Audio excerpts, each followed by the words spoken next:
Bonjour, je vais vous lire le message du jour du 3/12/2020. De la lumière pour un monde dans les ténèbres. Voici les ténèbres couvrent la terre et l'obscurité les peuples, mais sur toi, l'Éternel se lève, sur toi sa gloire apparaît. Des nations marchent à ta lumière et des rois à la clarté de tes rayons.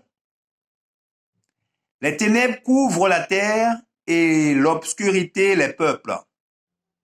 Avec quelle ardeur ne devrions-nous pas désirer la présence du divin éducateur, afin d'être conduits dans le chemin de la vérité et de la justice?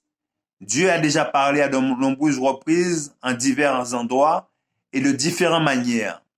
Cependant, l'ignorance augmente.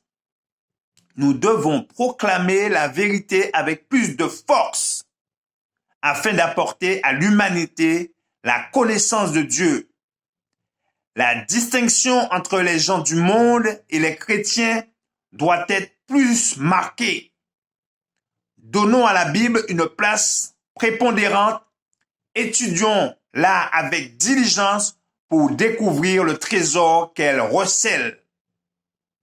Les maximes des hommes, les dogmes erronés enseignés par de soi-disant interprètes de la parole doivent être écartés, car ils sont destinés à cacher la vérité.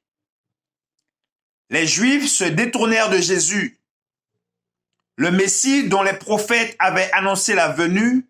Ils furent incapables de voir que certaines pratiques étaient abolies.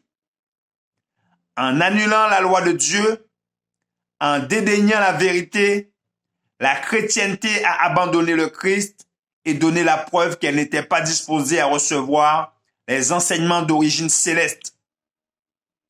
L'obscurité, comme un linceul, couvre toute la terre. Ce n'est pas le moment de laisser notre foi s'affaiblir. Le monde ne doit pas convertir l'Église de Dieu, que ceux qui ont la lumière se lèvent et la fassent briller.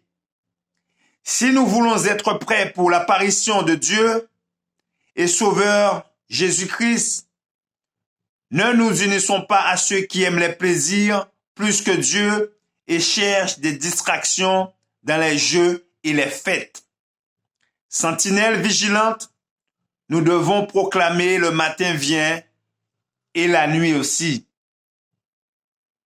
Ah, c'est un très beau message. Je vous remercie de votre attention.